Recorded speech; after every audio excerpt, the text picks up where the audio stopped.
ஹalleluya ஹalleluya. தேவனுடைய நாமம் மகிமைப்படுவதாக. இந்த நாளில் தேவனுடைய வார்த்தைக்கு நேராக நாம் கடந்து போகலாம். கலாத்தியர் புத்தகம் 3ஆம் அதிகாரம் 13-14 வசனத்தை நாம் வாசிக்க போகிறோம். கலாத்தியரின் புத்தகம் 3வது அதிகாரம்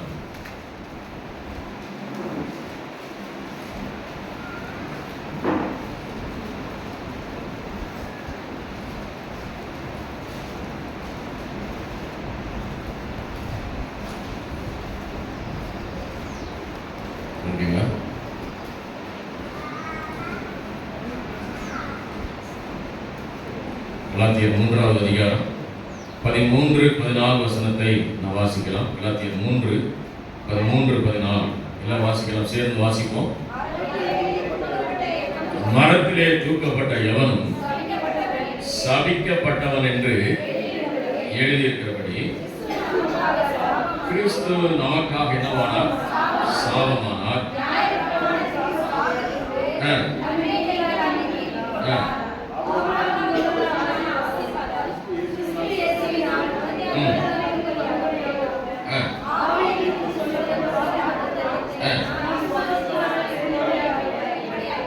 ஹalleluya ஹalleluya. இன்றைக்கு சாபத்திலிருந்து விடுதலையை கொடுக்க வேண்டும் என்று தேவனுடைய வார்த்தை குறித்து நாம் பேச போகிறோம். ஹalleluya. ஸோ அதனால நீங்க ரொம்ப கவனமாக இந்த வசனத்தின் வார்த்தைகளை கவனிக்கணும். பைபிளை பார்க்க முடிஞ்சா பைபிளை பாருங்க, இல்லைன்னா ஸ்க்ரீனை பாருங்க, இல்லைன்னா நான் சொல்றதை கவனிங்க. அம்மா இப்போ நீங்க பைபிள் வாசிக்க வேண்டாம். நேற்று ஒரு கூட்டத்துக்கு போயிருந்து பாஸ்டர் என்ன சொன்னார்னா, நீங்க பைபிளே திறக்காதீங்க, பைபிள் வாசிக்கிற இடம் வீட்டில் வாசிங்க, இங்கே என்ன செய்ய வேண்டாம், வாசிக்க வேண்டாம். ஏன்னா நான் கலாத்தியர் 3ஆம் அதிகாரம் 15ஆம் வசனம் சொன்னால் கலாத்தியர் 2ஆம் அதிகாரம் 7ஆம் வசனத்தை வாசிட்டு இருக்கிறேன். நான் பேசிட்டே இருக்கும்போது பைபிள் வாசிட்டே இருக்கிறேன். இப்போ பைபிள் வாசிக்கிற நேரம் இல்லை, தேவனுடைய வார்த்தை கவனிக்கிற ஒரு நேரம். ஹalleluya. அதனால சொல்லப்பட்ட வார்த்தையை வாசித்து முடிச்சுட்டீங்கன்னா என்னையை நீங்கள் பார்க்கணும். நீங்கள் வாசிக்க கூடாது, என்னையை பார்க்கணும். அப்போதான் இந்த வசனம் உங்களுக்கு புரியும். ஹalleluya ஹalleluya. பிசாசு எப்படியாக என்ன செய்யும், வசனத்தை கேட்கக்கூடாதபடி ஏதாவது ஒரு தடையை கொண்டு வந்துடும். ஸோ அதனால நீங்கள் வசனத்தை சொல்லும் போது வசனத்தை வாசிங்க. இந்த ஸ்க்ரீனில் பாருங்க. வயசானவங்க எடுக்கிற சிரமப்பட்டீங்கன்னா இந்த டிவி ஸ்க்ரீனில் பாருங்க. இல்லைன்னா என்ன செய்யுங்க, அதை கவனிக்க முடியும். நண்ப இயேசு நாமத்தில் கேட்க. இன்றைக்கு நாம் தியானிக்கிற வேத பகுதியானது சாபத்திலிருந்து விடுதலையை கொடுக்க இயேசு இந்த உலகத்துக்கு வந்தார். ஹalleluya ஹalleluya. சாபத்திலிருந்து விடுதலை கொடுப்பதற்காக. இந்த சாபம் என்றால் என்ன என்பதை குறித்து கொஞ்சம் நீங்க நம்ம தியானிக்க போகிறோம். தொடர்ச்சியாக வருகிற வாரங்களில் நாம் இன்னும் அதிகமாக வசனத்தை குறித்து நாம் தியானிக்க போகிறோம். ஹalleluya. இந்த வசனத்தை கவனிக்கப்பட்டிருக்கிறது 13ஆம் வசனத்தில் வாசிக்கிறோம். மரத்திலே தூக்கப்பட்ட எவனும் சபிக்கப்பட்டவன் என்று எழுதியிருக்கிறபடி.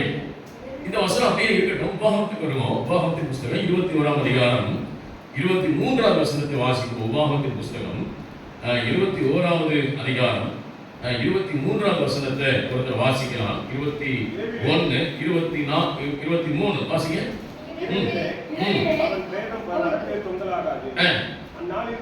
அந்நாளில்தானே தூக்கி போடப்பட்டவன் தேவனாலே சபிக்கப்பட்டவன். பழைய ஏற்பாட்டிலே வசனம் சொல்லப்பட்டிருக்கிறது. மரத்திலே தூக்கப்பட்டவன் எப்படிப்பட்டவன்? சபிக்கப்பட்டவன். யாராலே சபிக்கப்பட்டவன்? தேவனாலே, கர்த்தராலே சபிக்கப்பட்டவன். சபிக்கப்பட்டவன், சாபத்திற்குரியவன். நல்லா கவனிக்கணும். பிரசங்கம் முடிய வரைக்கும் உங்களுடைய கவனம் என்ன இருக்கணும், அப்படிதான் இந்த வசனம் புரியும். ஏன்னா பாஸ்டர் வேற ஏதோ பேசிட்டாரு, தப்பா பேசிட்டாருன்னு நீங்க புரிந்து கொள்ளக்கூடாது. ரொம்ப கவனமா இந்த வசனத்தை நீங்க கவனிக்கணும். வசனம் சொல்கிறது மரத்திலே தூக்கப்பட்டவன் சபிக்கப்பட்டவன், சாபத்திற்குரியவன். ஆனால் இங்கே கலாத்தியர்ல வாசிக்கும் போது ஆண்டவர் இந்த மரத்திலே தான் அவர் தூக்கப்பட்டார். ஹalleluya. வசனம் சொல்கிறது மரத்திலே தூக்கப்பட்ட எவனும் சபிக்கப்பட்டவன் என்று எழுதியிருக்கிறபடி கிறிஸ்து நமக்காக சாபமாகி நியாயப்பிரமாணத்தின் சாபத்திற்கு நம்மை நீங்களாக்கி மீட்டுக் கொண்டார். நீங்களாக்கி, விடுதலையாக்கி. இப்ப இயேசு கிறிஸ்துவை ஏற்றுக்கொண்ட ஒவ்வொரு தேவனுடைய பிள்ளைகளும் சாபத்திலிருந்து விடுதலையாக்கப்பட்டவர்கள். ஹalleluya. சாபம் நமக்கு இல்லை. இயேசு கிறிஸ்துவை ஏற்றுக்கொண்ட பிள்ளைகளுக்கு சாபத்திலிருந்து விடுதலையை தருகிற பண்ணுகிறார். மூதாதையர்கள் செய்த பாவம், நம்முடைய முன்னோர்கள் செய்த பாவம் என்ன சொல்கிறது? அது சாபமாக மாறி அது தலைமுறை தலைமுறையாக வந்து கொண்டிருக்கிறது. இந்த சாபத்திலிருந்து விடுதலையை கொடுப்பதற்கு தான் இயேசு கிறிஸ்து கல்வாரி சிலுவையிலே ஜீவனை கொடுத்தார். ஆதாம் செய்த பாவம், ஏவாள் செய்த பாவம், அது தொடர்ச்சியாக அது பாவம், அது சாபமாக மாறி தலைமுறை தலைமுறையாக வந்து கொண்டிருக்கிறது. இந்த சாபத்திலிருந்து விடுதலையை கொடுப்பதற்காகத்தான் இயேசு கிறிஸ்து நமக்காக கல்வாரி சிலுவையிலே ஜீவனை கொடுத்தார். ஜீவனை கொடுத்தார். அவர் ஜீவனை கொடுத்து என்ன செய்தார் என்று சொன்னால், அவர் நம்முடைய சாபத்தை நீங்களாக்கி விட்டார்.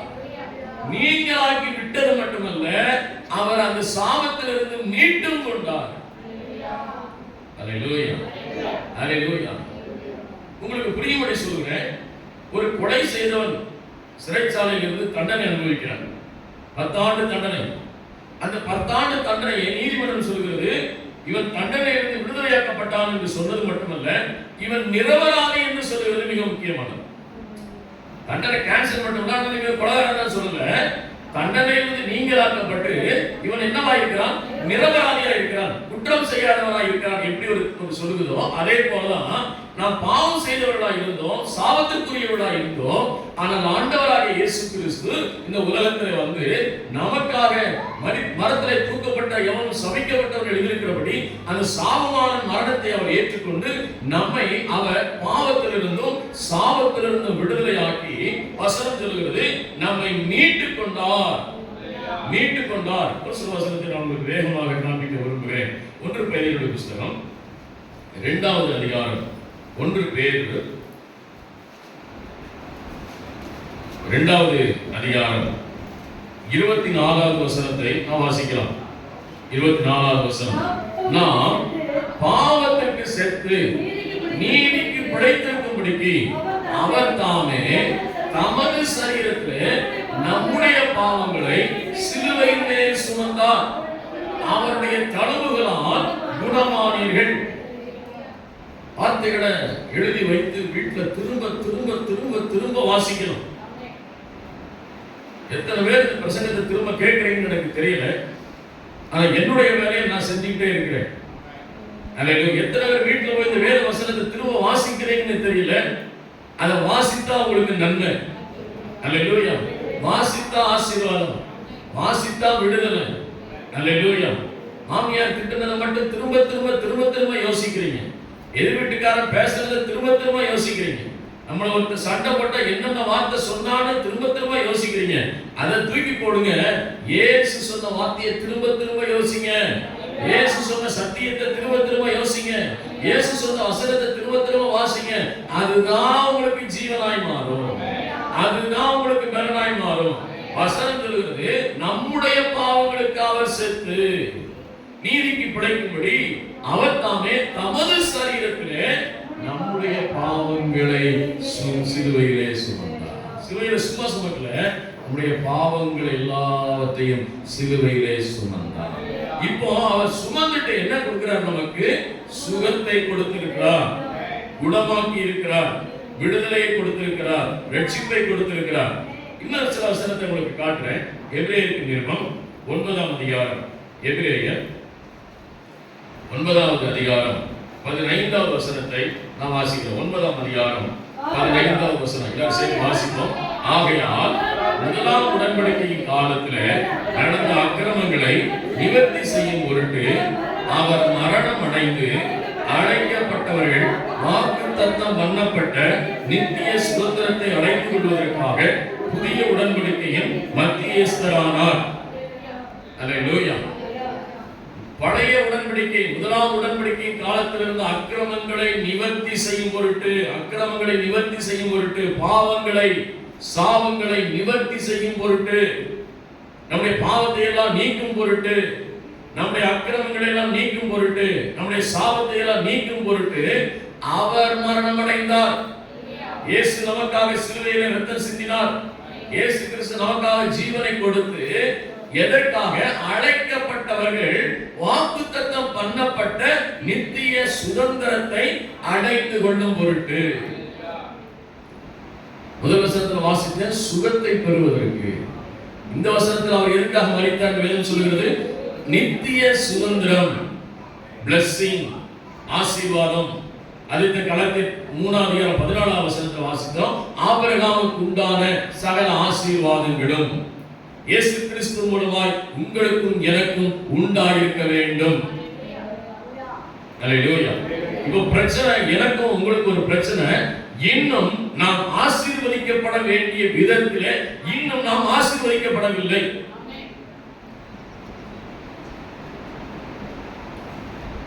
யோபை குறித்து பார்க்கும்போது யோபு 8 வாரங்கள் தான் கஷ்டத்தில் இருந்தான். 8 வாரம் தான் அவன் துன்பம் இருந்துச்சான். அவன் திரும்பமாக பழைய நிலைக்கு இரட்டத்தனையான ஆசீர்வாதத்தை அவன் பெற்றுக்கொண்டான் என்று வேதம் சொல்கிறது.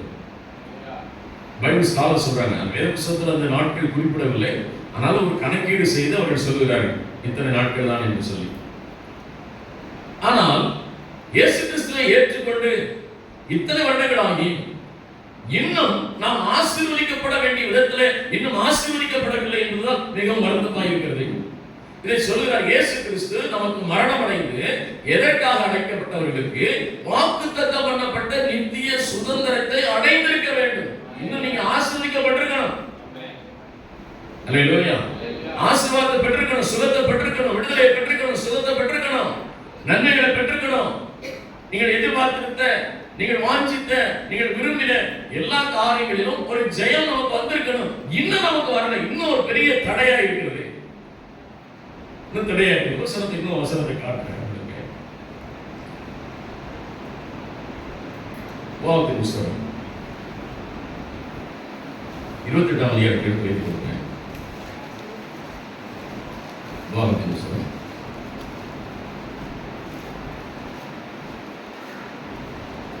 28ஆம் அதிகாரம்.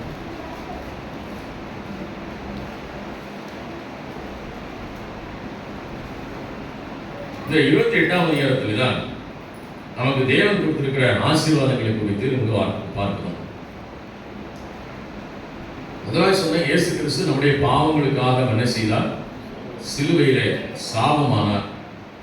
நம்முடைய சாபங்களை எல்லாம் அவர் ஏற்றுக்கொண்டார். நம்முடைய பாவங்களை எல்லாம் அவர் ஏற்றுக்கொண்டு நம்ம என்ன செய்தார்? விடுதலை ஆக்கினார், ரட்சித்தார், சுகமாக்கினார், வாக்குத்தத்தத்திற்கு சுதந்திரவாளிகளாய் கர்த்தரை மாற்றினார். அல்லேலூயா. இன்றைக்கு இந்த வசனத்தை நாம் பார்க்கிறதுக்கு சாபம், ஆசீர்வாதம் ரெண்டு இருக்கு. சாபம் என்றால் என்னன்னு தெரிஞ்சாதான் ஆசீர்வாதம் என்னன்னு நமக்கு தெரியும். ஆசீர்வாதம் என்னன்னு தெரிஞ்சாதான் சாபம் என்னன்னு தெரியும். இன்றைக்கு நாம் அநேக விதமான கட்டுகளிலே இருக்கிறோம். கவனிங்க, இன்னும் நாம் விடுதலையாக இருக்கிறோம். இன்னும் பொருளாதாரத்திலே ஒரு விடுதலை இல்லை நமக்கு. இன்னும் சுகத்திலே ஒரு விடுதலை இல்லை. நம்முடைய கையில் பிரயாசங்களிலே விடுதலை இல்லை. இதற்கு என்ன காரணம் என்பதை இன்று நாம் நாளிலே தியானிக்க போகிறோம். அல்லேலூயா, அல்லேலூயா. நாம் கிறிஸ்தவர்கள் என்று சொல்லியும் தேவனுடைய பிள்ளைகள் என்று சொல்லியும் இன்னும் நாம் அநேக விதத்திலே கஷ்டத்திலே, துன்பத்திலே, பாடுகளிலே, நிந்தைகளிலே, அவமானங்களிலே, வேதனைகளிலே நாம் இருக்கிறோம். நமக்கு இந்த ஆசீர்வாத உலக பிரகாரமான ஆசீர்வாதங்களில் நமக்கு ஒரு பெரிய தடை கற்களாய் இருக்கிறது. ஆனால் தேவனுடைய பிள்ளைகள் எப்படியாக கர்த்தர் ஆசீர்வதித்திருக்கிறார் என்று சொல்லி உபாகம புஸ்தகத்திலே நாம் வாசிக்கிறோம். அந்த உபாகம புஸ்தகத்தில் வாசிப்பதற்கு ஒரு காரணத்தை நான் உங்களுக்கு சொல்ல விரும்புகிறேன். தேவனாகிய கர்த்தர் ஆசீர்வாதத்தையும் சாபத்தையும் நமக்கு வச்சிருக்கிறாரு. இந்த ஆசீர்வாதம் சாபம் கர்த்தர் வச்சிருக்கிறாரு. நாம் எதை தெரிந்தெடுத்துக் கொள்ள போகிறோம் என்பதிலே கவனமாக இருக்க வேண்டும். அல்லேலூயா. நீங்க எந்த வாகனத்துல ஏறி உட்கார்ந்து இருக்கீங்கன்றதை பாருங்க. ஆசீர்வாதம் என்ற வாகனத்தில் உட்கார்ந்து இருக்கிறீங்களா, இல்ல சாபம் என்ற வாகனத்தில் உட்கார்ந்து இருக்கீங்களான்னு கவனிக்கும். இப்ப இந்த வசனங்கள் எல்லாம் வாசித்த தெரிஞ்சிடும் எந்த இடத்துல எனக்கு சாபம் இருக்கிறது, எந்த இடத்துல இன்னும் நான் ஆசீர்வதிக்கப்பட வேண்டிய விதத்துல நான் ஆசீர்வதிக்கப்படாமல் இருக்கிறேன் என்பதை குறித்து நாம் தியானிக்கலாம். உபாகம புத்தகம் 28ஆம் அதிகாரத்துல 1ஆம் வசனத்துல நாம் வாசிப்போமானால் அதுல 3ஆவது வசனம் சொல்லுகிறது, நீ எப்படி இருப்பாய்? பட்டணத்திலும் ஆசீர்வதிக்கப்பட்டிருப்பாய், வெளியிலும் நீ என்ன செய்யப்பட்டிருப்பாய்? ஆசீர்வதிக்கப்பட்டிருப்பாய். உன் கர்ப்பத்தின் கனியும் உன் நிலத்தின் கனியும் உன் நாடுகளில் பெருக்கவும் உன் ஆடுகளின் மந்தைகளமாகிய உன் மிருக ஜீவன் ஜீவன்களின் பலனும் ஆசீர்வதிக்கப்பட்டிருக்கும். உன் கூடையும் மாப்பிசைகிற உன் தொட்டியும் ஆசீர்வதிக்கப்பட்டிருக்கும். நீ வருகையிலும் ஆசீர்வதிக்கப்பட்டிருப்பாய். சத்தம் காணலையே, நீ கூடையிலும் ஆசீர்வதிக்கப்பட்டிருப்பாய். உனக்கு விரோதமாய் எழும்பும் உன் சத்துருக்களை கர்த்தர் முன்பாக முறியடிக்கப்படும்படி ஒப்பு கொடுப்பார். ஒரு வழியாக உனக்கு எதிராக புறப்பட்டு வருவார்கள், 7 வழியாக ஓடி போவார்கள். கர்த்தர் உன் களஞ்சியங்களிலும் நீ கையிடும் எல்லா நேரங்களிலும் உனக்கு ஆசீர்வாதம் கட்டளையிடுவார். உன் தேவனாய் கர்த்தர் உனக்கு கொடுக்கும் தேசத்திலே உன்னை ஆசீர்வதிப்பார். நீ உன் தேவனாகிய கர்த்தரின் கட்டளைகளை கைக்கொண்டு அவர் வழியில் நடக்கும் போது கர்த்தர் உனக்கு ஆணையிட்டபடியே உன்னை தனக்கு பரிசுத்த ஜனமாக நிலைப்படுத்துவார். அப்பொழுது கர்த்தருடைய நாமம் உனக்கு தரிக்கப்பட்டது என்று பூமியின் ஜனங்கள் எல்லாரும் கண்டு உனக்கு பயப்படுவார்கள்.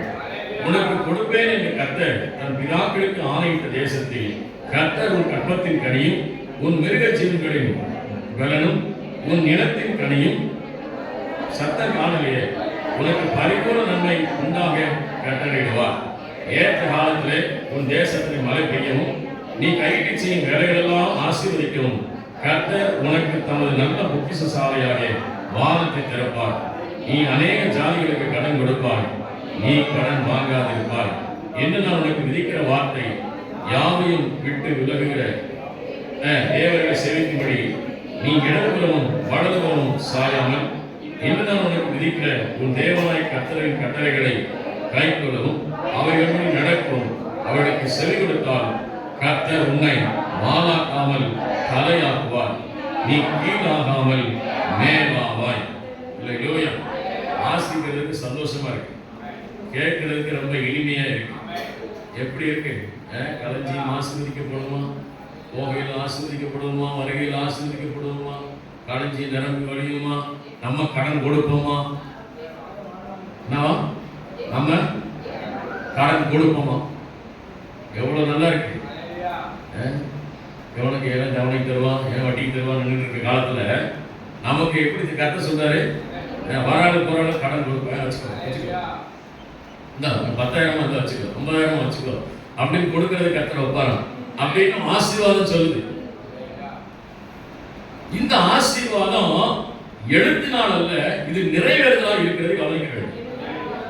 இந்த காலங்களில் கர்த்தர் வார்த்தை கேட்கிற கர்த்தர் பிள்ளைகளே, இந்த வசனமானது ஏதோ நம்மை பரவசப்படுத்துவதற்காக அல்ல, ஏதோ இன்னொருத்தருக்காக அல்ல, ஏதோ அந்த கிறிஸ்தவருக்காக அல்ல, அந்த சபைக்கு போறவங்களுக்காக அல்ல, அந்த நாட்டுக்காரங்களுக்காக அல்ல. இயேசு கிறிஸ்துவை ஏற்றுக்கொண்டு அவருடைய பிள்ளைகளாக மாற்றப்பட்ட எல்லாருக்கும் உரியது இந்த ஆசீர்வாதம். எல்லாருக்கும் உரியது. வேதம் சொல்றது, அவரை ஏற்றுக்கொண்டவர்கள் எத்தனை பேர்களோ அத்தனை பேர்களும் தேவனுடைய பிள்ளைகளாகும்படி அதிகாரம் கொடுத்திருக்கிறார். நீங்க அவருடைய பிள்ளை. இந்த பிள்ளை இந்த ஆசீர்வாதத்துக்கு உரிய பிள்ளை. அல்லேலூயா. பக்கத்து வீட்டுக்கார பிள்ளை இல்ல, இந்த சுதந்திரவாளியின் பிள்ளை. வாசிக்கப்பட்ட எல்லா ஆசீர்வாதமும் நமக்கு உரியது, தேவனுடைய பிள்ளைகளுக்குரியது, தேவனுடைய பிள்ளைகளுக்குரியது. என்ன சொல்றாரு? நீ பட்டணத்துல ஆசீர்வதிக்கப்பட்டிருப்ப, உன் குடும்பம், உன் தொழில், உன் வியாபாரம் எல்லாம் என்ன செய்யும்? பெருகும். 4 வாசிக்கிற பெருகும், மல்டிப்ளை ஆகும். அல்லேலூயா. ஒரு பெட்டி கடை பெரிய மளிகை கடையா மாறும். அல்லேலூயா. ஒரு டீ கடை பெரிய என்ன செய்யும்? ஹோட்டலா மாறும். ஒரு சின்ன டெய்லர் கடை என்னவா மாறும்? பெரிய கார்மெண்ட்ஸா மாறும். அல்லேலூயா. இது நான் உங்களை பரவசப்படுத்துவதற்காக சொல்லவில்லை, தேவனுடைய வார்த்தையை குறித்து பேசிக் கொண்டிருக்கிறேன், தேவனுடைய சத்தியத்தை குறித்து சொல்லிக் கொண்டிருக்கிறேன். உங்களை சிரிக்க வைக்கிறதுக்காக, உங்களை பரவசப்படுத்துவதற்காகவோ, உங்களை உற்சாகப்படுத்துவதற்காக சொல்ல, இந்த வார்த்தை நமக்கு நிறைவேறுதலாக இருக்கிறது. இந்த வார்த்தையின் சத்தியம் நமக்குரியது. பிளஸிங் கர்த்தருடைய பிள்ளைகளுக்குரியது. சாபம் தேவனுடைய பிள்ளைகளுக்கு இல்ல. சாபத்துக்குரியவர் நாம் அல்ல, ஆசீர்வாதத்தின் பிள்ளைகள் நாம். ஆசீர்வாதத்தின் பிள்ளைகள் நாம். நம்முடைய சந்ததி ஆசீர்வாதத்தின் சந்ததி. நாம் தேவனுடைய பிள்ளைகள், ஆசீர்வாதத்தின் பிள்ளைகள். ஆனால் இன்னும் நாம் ஆசீர்வதிக்கப்பட வேண்டிய விதத்தில் இன்னும் ஆசீர்வதிக்கப்படவில்லை. இது நமக்கு கவலையா இருக்கு. அல்லேலூயா. நான் சொல்லியிருக்கேன், ஆண்டவரே நான் பரலோகத்துக்கு போகும்போது கடனால் போகக்கூடாது. அல்லேலூயா. வந்து சொல்லணும், ஐயோ ஒரு 10,000 கொடுக்கணும் வாங்கினது கொடுக்கலையே, ஐயோ ஒரு 50,000 வாங்கினேன் நான் கொடுக்குறேன்னு சொல்லக்கூடாது தவிர என்கிட்ட 10,000 வாங்கிட்டு மனுக்குள்ள போயிட்டானே யாரும் சொல்லக்கூடாது. அல்லேலூயா. கொடுக்காம போயிட்டானே 1,00,000 வாங்கினேன் கடன் வாங்கினேன் நீ எப்படி வாங்க போற மனுக்குள்ள போயிட்டான்னு சொல்லக்கூடாது. நான் கொடுக்கிறவனா இருக்கணும். அல்லேலூயா. அப்படி சொல்லணும். நம்ம பரலோகத்துக்கு போகும்போது யாருக்கும் எந்த கடன் இல்லாம போகணும். சத்தமா சொல்லுங்க. அல்லேலூயா. நான் என்னுடைய ஜெபம் இந்த வருஷத்துல எல்லாம் கடன் எல்லாம் அடைக்கணும். கர்த்தருடைய பிள்ளைய புது வருஷத்துக்குள்ள 2026 27 போகும்போது என்ன செய்யணும்? நாம கடன் இல்லாம இருக்கணும், ஆசீர்வாதமா இருக்கணும். வேதம் சொல்லுகிறது, நீ உன் மாவு பிசைகிற தொட்டி ஆசீர்வதிக்கப்படும், உன் பாத்திரம் நிரம்பி வழியும். அல்லேலூயா. இந்த ஆசீர்வாதம் தேவனுடைய பிள்ளைகளுக்குரியது. இந்த ஆசீர்வாதம் அடுத்து சொல்றாரு 6ஆம் வசனத்துல, நீ என்ன செய்வாய்? 5ஆம் வசனத்துல, வீட்டிலுள்ள சமையல் பொருள் எல்லாம் என்ன செய்யப்பட்டிருக்குமா? ஆசீர்வதிக்கப்பட்டிருக்கும். 6ஆம் வசனம் சொல்கிறது, நீ போகையிலும் வரையிலும் எப்படி இருப்பாய்? பாதுகாப்பா இருப்பா, ஆசீர்வாதமா இருப்பா. எந்த விபத்து வராது, எந்த ஆபத்து வராது. அல்லேலூயா. விபத்து வரக்கூடாது, ஆக்சிடென்ட் வரக்கூடாது, அகால மரணம் வரக்கூடாது. அது சாபம். சாபம் வசனம் சொல்லுகிறது, வார்த்தை சொல்லுகிறது, தேவனுடைய சத்தியம் சொல்லுகிறது. அப்போ முன்னும் பின்னும் தேவ தூதர்களை வைத்து நம்ம என்ன செய்யறாராம்? பாதுகாக்கிற கர்த்தருடைய வார்த்தை சொல்லுகிறது, நீ போகையிலும் ஆசீர்வதிக்கப்பட்டிருப்பாய், வருகையிலும் ஆசீர்வதிக்கப்பட்டிருப்பாய். அடுத்த வசனத்தை வாசி. 8ஆம் வசனம் சொல்றாரு, 8ஆம் வசனம், உன் கர்த்தர் உன் கை களஞ்சியங்களிலும் நீ கையில் எல்லா வேலைகளிலும் ஆசீர்வதிப்பார், ஆசீர்வாதத்தை கட்டளையிடுவார். தேவனுக்கு கொடுக்கும் தேசத்திலே உன்னை ஆசீர்வதிப்பார். என் கையின் பிரயாசம் ஆசீர்வதிக்கப்படும். என் வீட்டுல எல்லா மளிகை பொருளும் நிரம்பி இருக்கும். ஸ்டோர் ரூம் வச்சிருக்கீங்கல்ல, ஸ்டோர் ரூம். அந்த ஸ்டோர் ரூம்ல என்ன இருக்கு? வெறும் உடஞ்ச போன பாத்திரம், பழைய சட்டி குட்டியா போட்டு இல்லை. உங்க ஸ்டோர் ரூம்ல எல்லா ஆசீர்வாதமான பாத்திரங்கள்ல நிரம்பி வழியணும். பைபிள் சொல்லுங்க, நான் சொல்லல. நான் தேவனுடைய வார்த்தையை எடுத்து உங்களுக்கு வாசிக்கிறேன். இப்ப இது இல்லைன்னா என்ன பிரச்சனைன்னு கண்டுபிடிங்க. இது இல்லைன்னா ஏன் எனக்கு கண்டுபிடிங்க. என்ன பிரச்சனை, ஏன் வரல, எதுக்கு எனக்கு இந்த ஆசீர்வாதம் கிடைக்காம இருக்கு, எதுக்கு இந்த நன்மை எனக்கு இன்னும் வந்து சேராம இருக்கு. கடுகிட்ட போகிறத கடுகு 4 கடுகு தான் கிடக்கு. அதை வலிச்சு போடுறதுக்குள்ள ஐயோ அப்படின்னு இருக்கும். சீரகத்தை தேடணும், சீரகத்தை காணும். பெருங்காயத்தை காணும், பெருங்காயத்தை காணும். எண்ணெயை தேடனா எண்ணெயை காணும். இல்லை, என் தேவனை கர்த்தர் என் களஞ்சியங்கள் நிரம்பி வழிபடி செய்கிற தேவன். அல்லேலூயா. அல்லேலூயா. வசனம் சொல்கிறது. அடுத்து 10ஆம் வசனத்தை வாசிக்கிறோம். ஜனங்கள் உன்னை கண்டு என்ன செய்வார்களாம்? பயப்படுவார்கள். என்ன செய்வாங்களா? பயப்படுவார்கள். இப்ப நம்ம யாரை கண்டு பயந்து ஓடுறோம்? கடைக்காரனை கண்டா பயம், ஓனரை கண்டா பயம். சார் போனஸ் குறைச்சிடாதீங்க சார். எல்லாம் போனஸ் வருதா? போனஸ் வாங்கிட்டீங்களா? கை போனஸ் கரெக்டா வேலை செய்யுங்க, போனஸ் வாங்க.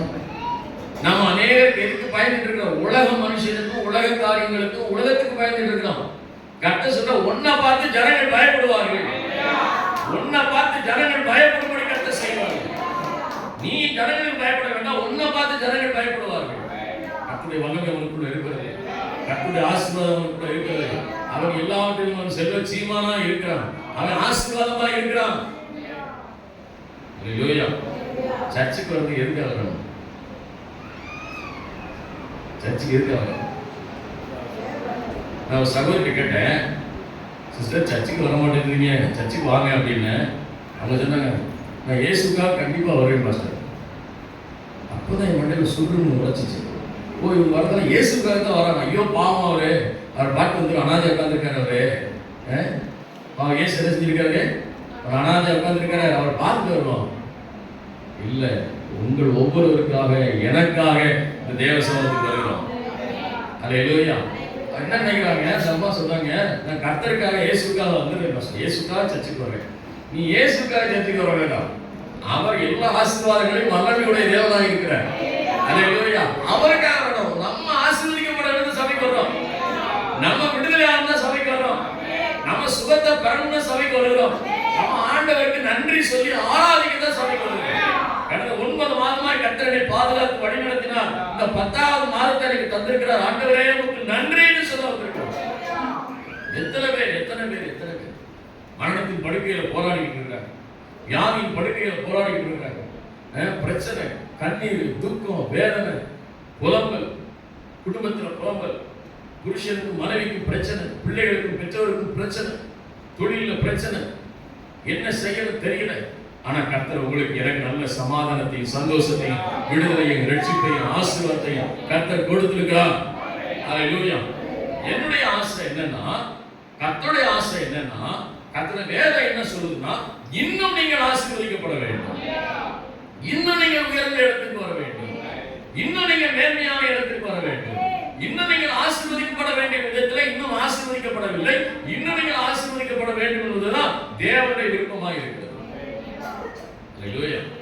உண்மையாகவே சொல்றேன், இயேசு கிறிஸ்துவை ஏற்றுக்கொண்ட எல்லாரும் கர்த்தரால் ஆசீர்வதிக்கப்பட்டிருக்கீங்க. அல்லேலூயா. பழைய நிலைமையில இருந்து பார்க்கும்போது இப்போ நம்ம தேவனால ஆசீர்வதிக்கப்பட்டிருக்கிறீங்க. அல்லேலூயா. அதை யாராலும் மறுக்க முடியாது, யாராலும் இல்லைன்னு சொல்ல முடியாது. ஆண்டவர் சொல்றாரு, இது பத்தாது, இது போதாது, இன்னும் அதிகமாய் பெருகணும், இன்னும் அதிகமாய் வளரணும், இன்னும் அதிகமாக நீங்கள் ஆசீர்வதிக்கப்படணும், உங்கள் களஞ்சியங்கள் நிரம்பி வழியணும், நன்மையின் கிருபை உங்களை தொடரணும், சமாதானம் உங்களை பெருகணும், உங்க பிள்ளைகள் ஆசீர்வதிக்கப்பட்டிருக்கணும், நீங்க நேர்மையான இடத்துல இருக்கணும்ன்றத கர்த்தர் விரும்புறார். அதுக்கு என்ன செய்யணும்ன்றத சொல்றாரு. 8வது வசனம் வாசிங்க. 8வது வசனம் உனக்கு என்ன உதாரணம்?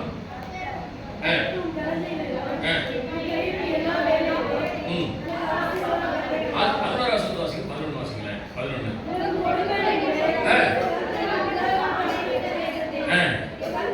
உன் கற்பத்தின் கனியிலும்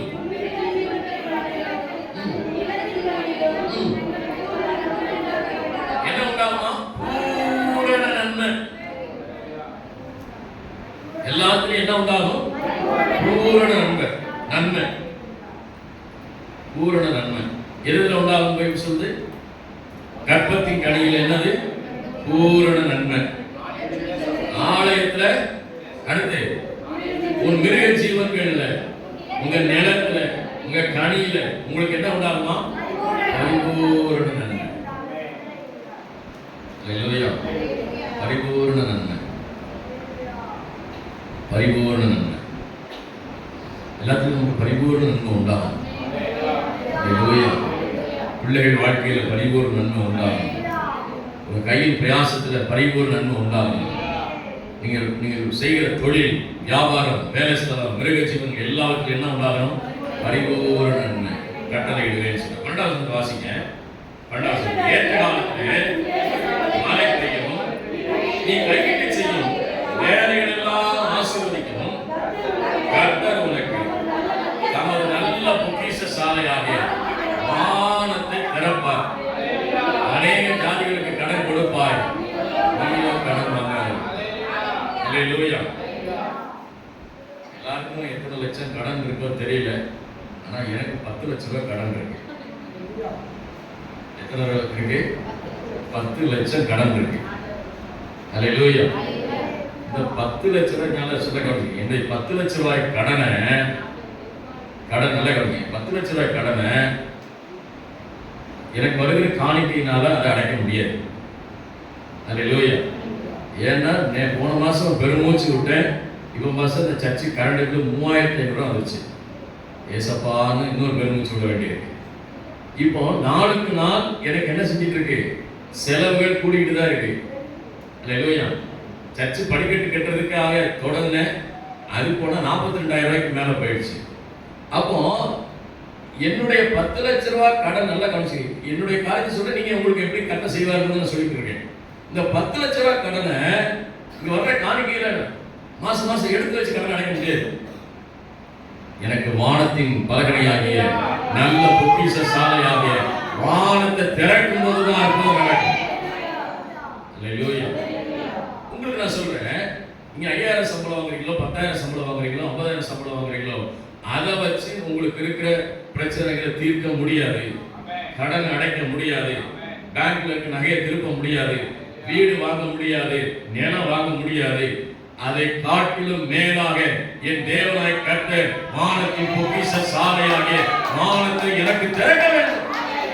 அவர் திறந்தாய பொக்கிஷத்தை திறந்தாருன்னா என்னுடைய நிலைகள் எல்லாம் மாறும், என் சூழ்நிலைகள் எல்லாம் மாறும், என் பிரச்சனை எல்லாம் மாறும், என் கடன் எல்லாம் மாறும். இன்னைக்கு அற்புதம் எதில் ஆரம்பிக்கிறேன்னு சொன்னா, பசங்க கொஞ்சமா சேர்த்து வச்சிருக்கிறேன், எப்படியா வாங்கிறேன், அது முடியாது. கர்த்தர் சொல்றாரு, எப்ப கடன் அடைப்பார் சொல்றாரு, கர்த்தர் உனக்கு தமது நல்ல பொக்கிஷ சாலையாக வானத்தை திறப்பார், நீ அநேக ஜாதிகளுக்கு கடன் கொடுப்பாய், நீ கடன் வாங்காது இருப்பாய். இப்ப எனக்கு இந்த கடனை அடைக்கிறதுக்கு எங்க ஆண்டவர் ஆர்டர் போடணும்? பரலோகத்திலிருந்து தேவன் ஆர்டர் போடணும். உங்களுக்கு வீடு வாங்குறதுக்கு எங்க ஆர்டர் போடணும்? கர்த்தர் பரலோகத்திலிருந்து வானத்தை திறக்கணும். ஹல்லேலூயா, ஹல்லேலூயா. உங்களுக்கு ஒரு கார் வாங்கணும், உங்களுக்கு உங்க பிள்ளைகள் பெண் பிள்ளைகளுக்கு நல்ல ஒரு 100 பவுன்ல செயின் போட்டு கல்யாணம் பண்ணி கொடுக்கணும், 10-20 லட்சம் ரூபாய்க்கு கல்யாண செலவு பண்ணணும், அப்படி வாங்கணும், இப்படி செய்யணும். எல்லா கனவுகள் எல்லாம் எங்கே வருகிறது? வானத்தின் பலகணிகளாகிய கர்த்தர் திறக்க வேண்டும். சிறுக சிறுக சேர்த்து இருக்கேன் பாஸ்டர், பாஸ்டர் சேர்த்துட்டே இருக்காங்க, 50 ரூபாய் 100 ரூபாய் சேர்க்கிறாங்க. டெய்லி டிவியில் பார்த்தா டெய்லி 500 ரூபாய் ஏறிக்கிட்டே போகுது. அவங்களே சொல்றது இன்னும் ஒன்றும் ஆக முடியாது. 50-100 சேர்க்கக்குள்ள இங்க 500 ரூபாய் ஏறிக்கிட்டு இருக்கு, எங்க வாங்குறது? அப்போ எனக்கு கர்த்தர் சொல்றாரு, வானத்தின் பலகணி ஆகிய வானத்தை அவர் திறக்க வேண்டும், வானத்தை எனக்கு அவர் திறக்க வேண்டும், வானத்தை அவர் திறக்க வேண்டும், வானத்தின் பலகணிகளை அவர் திறக்க வேண்டும். வசனம் சொல்லுகிறது, வெண்கல கதவுகளை உடைத்து இரும்பு தாழ்பாட்களை முறித்து அந்த காலத்தில் இருக்கிற பொக்கிஷத்தையும் மறைவிடத்தில் இருக்கிற புதைபொருளையும் அவர் எனக்கு தருவார். கர்த்தரிடத்தில் எனக்கு இறங்கி வரும், கர்த்தரிடத்தில் எனக்கு வரும்.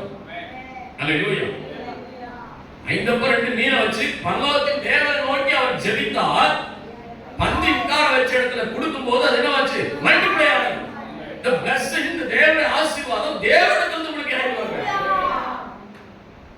தேவனிடத்திலிருந்து இறங்கி வரும். மேற்கிலிருந்தோ கிழக்கிலிருந்தோ தெற்கிலிருந்தோ வடக்கிலிருந்தோ அல்ல, மாமட்ட இருந்தோ மச்சாட்ட இருந்தோ அல்ல. என்னுடைய ஆசீர்வாதம் என் தேவனாய் கர்த்தரிடத்திலிருந்து வரும் வரும். என்ன பிரச்சனை? இன்னும் நம்ம ஆசீர்வதிக்கப்படாததற்கு காரணம் என்ன? இன்னும் நாம் விடுதலை இல்லாத இருக்கிறதுக்கு காரணம் என்ன? இன்னும் நாம் அந்த நன்மைகளை பெற்றுக் கொள்ளாததற்கு காரணம் என்ன என்பதை குறித்து வசனம் சொல்கிறது. என்ன சொல்கிறது? உபாகமத்தின் புஸ்தகம் 28ஆம் அதிகாரம்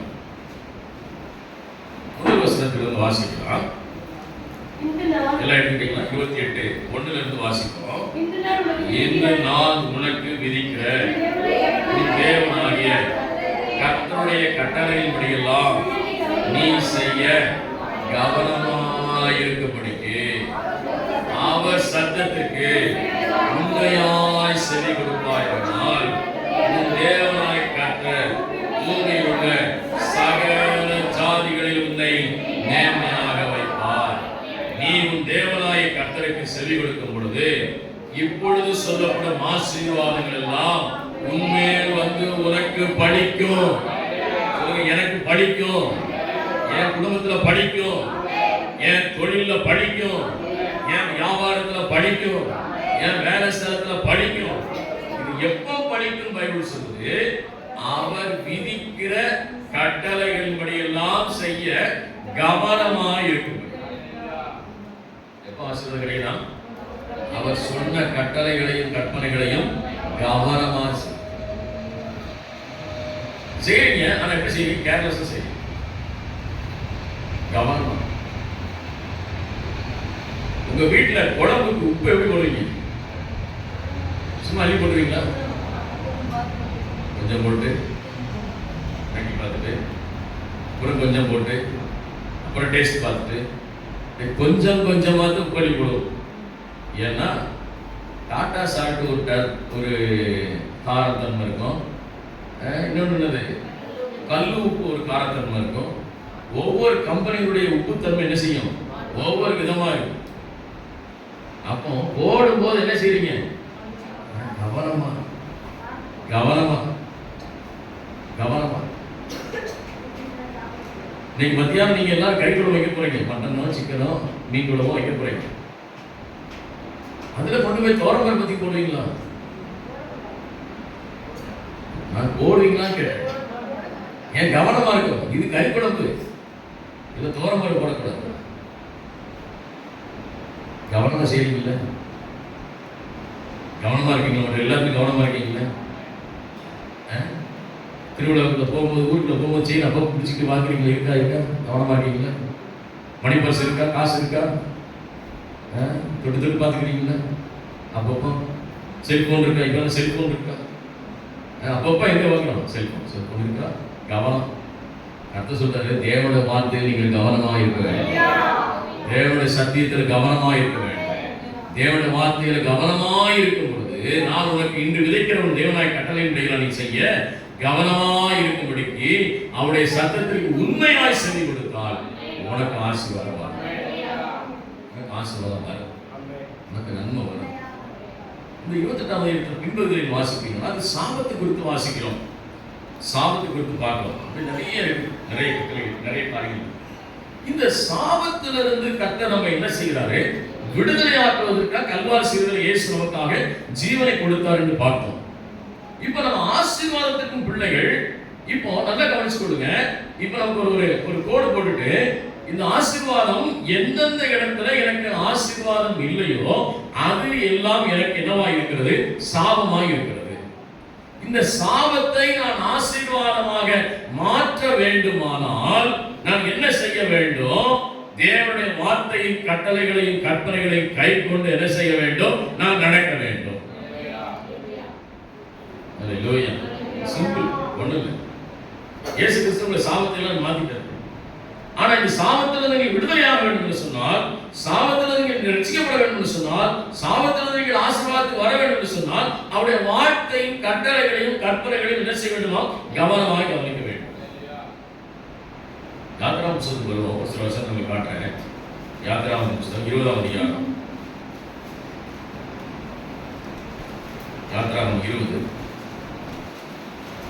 3ஆம் வசனத்திலிருந்து ஆண்டவர் நமக்கு கட்டளைகளை கொடுத்திருக்கிறார். என்ன வாசிப்போம். என்ன என்று